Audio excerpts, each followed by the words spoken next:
So how I get this? As soon as I upgrade it, this UI will not come like this. Hello ladies and gentlemen, welcome back to ServiceNow 911. In today's video, I am excited because I am going to log in into Tokyo release version of my instance for the very first time. So this is the login screen. This is my demo instance. The movements are fantastic. So let me click on login.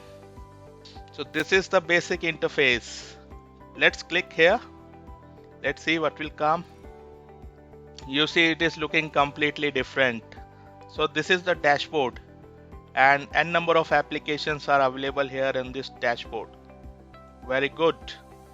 So now if I click on all, okay, so this is what we used to do. This is the filter, this is the application navigator. So if you would like to have it here, so pin it. As soon as we pin it, it is something similar as we are used to do. And you see the way they have displayed it. So very easy to identify everything. Rest all things are same. You can make it favorite or something like that.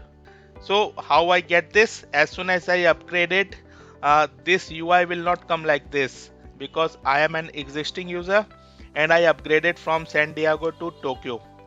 So for that I have to enable one property, and that property is, let me show you, Glide UI Polaris Experience. So let me open this.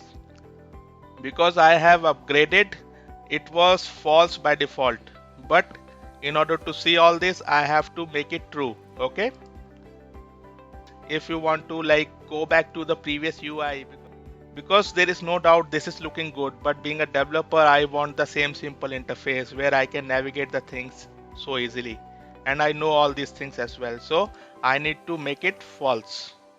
Update. So let me close this browser and open it again. So yes, I got the same login window. Login. I am comfortable with this particular UI. Still it is Tokyo, but this simple interface is enough for me to develop things. So this is my first video with respect to Tokyo release. I hope you like it. Enjoy your day. Thank you so much. Bye bye.